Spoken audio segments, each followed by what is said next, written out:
if you're spinning a story, and that's if you look like a tool, don't do it.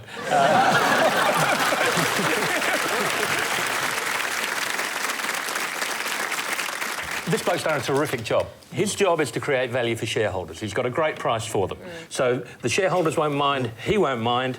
The UK head office of a South African brewer, you know, buying an Australian beer so they can increase their distribution into Asia won't mind either. One of the greatest thrills, I can assure you, is when a press release, media release, news statement, anything about a client, your business or whatnot, is copied into a trade or the press verbatim. But he was cleverly confident without commitment. So when they asked him specific questions about who would be laid off, what might happen, he went back to, this is a big opportunity, this is a big opportunity for everyone. And the crisis media side is around knowing the questions that might come up about what does this mean for hardworking Australian families? The brewery's staying open. OK, so those jobs are safe. You know, so you need to And is that what you would have gone through prepared. in the meeting? Do you sit down with them and say, OK, here are the areas that are probably going to come up, here's what we should be saying, or what are we going to say in this situation? Yeah, that's right. He is a leader of this company. That's right. So it's also his decision-making. Yeah. He'd be handed two or three pages, you know, possible Q&A at the top of it, with the question, then a par with the answer, and the question, the par, and they would rehearse it. It's very important that these things are got right. Todd, do Australians really give a forex who owns the company at all? Australians absolutely care who owns it, but it is irrelevant to the decision-making process of most people. Most people do not, you know, when faced with a buying decision, if you can get a couple of bucks off, you'll take the couple of bucks off. It is not critical to the decision-making of most products.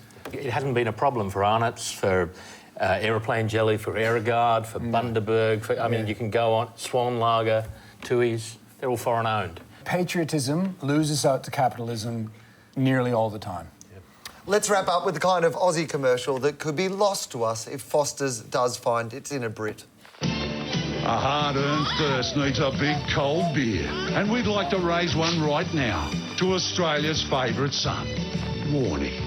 Yep, when it came to tormenting the top order, Shane had him by the balls. Sure, his middle name may be Keith, but the Sultan of Spin could get almost anything to turn. Now, the great man may have hung up the box, but we can still toast him with an ice-cold beer.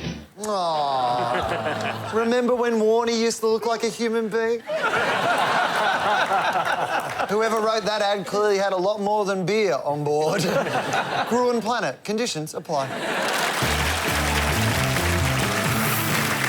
That's all for tonight. Please thank our panellists, Russell, Toby, Lauren and Todd.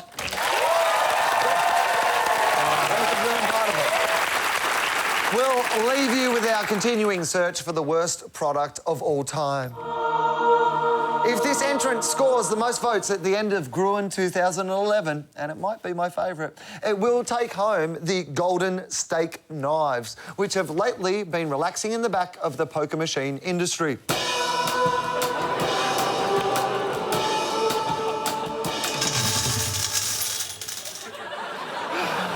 Oh, man, it looks like someone tried to stab a Dalek.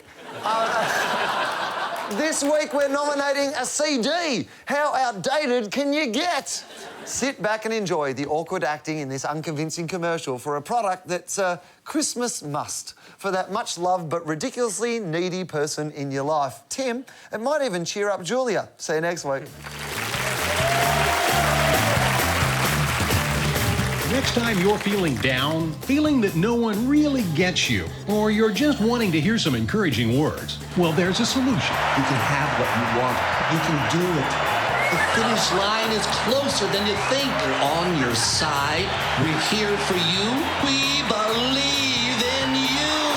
We guarantee you'll be feeling better about yourself and your life, or we'll give you your money back. Hooray!